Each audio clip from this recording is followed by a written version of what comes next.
Alright, how can we create spreadsheets automatically with n8n? Okay, what's this useful for?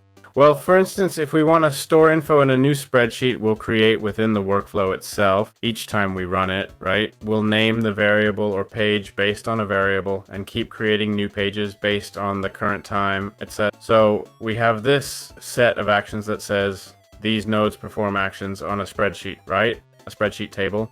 Once the workspace is initialized, okay, a worksheet is created in our Google Drive. Got it? Then we'd simply connect the credentials, set the document type, whether we want a document or just a table, or rather a page, sorry, from a document. So we'd select the document, choose the table, and from there, create a new page, right? Typically you'd pick a document, but selecting a table to create a document isn't bad either. It keeps things centralized, but making too many might get confusing when opening the file. So we have the option to create or delete, okay? Here, as you can see, you configure the title as I mentioned.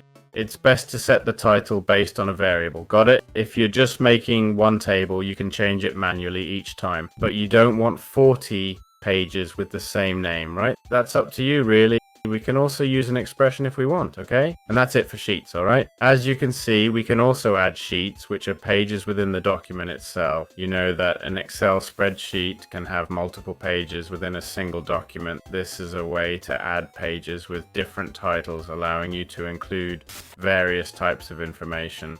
Then we have options like local, which basically specifies the format we want. If we want it in EN, it's 639. 1 or n8n, which combines ISO language and country code. This is based on the country, but there's not much difference between the options.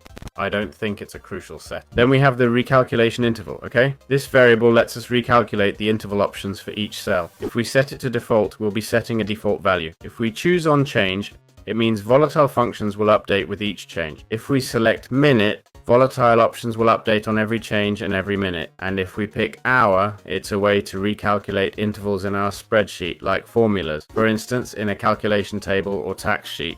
So it'll recalculate automatically, you see. Otherwise it won't update and we'd have to do it manually.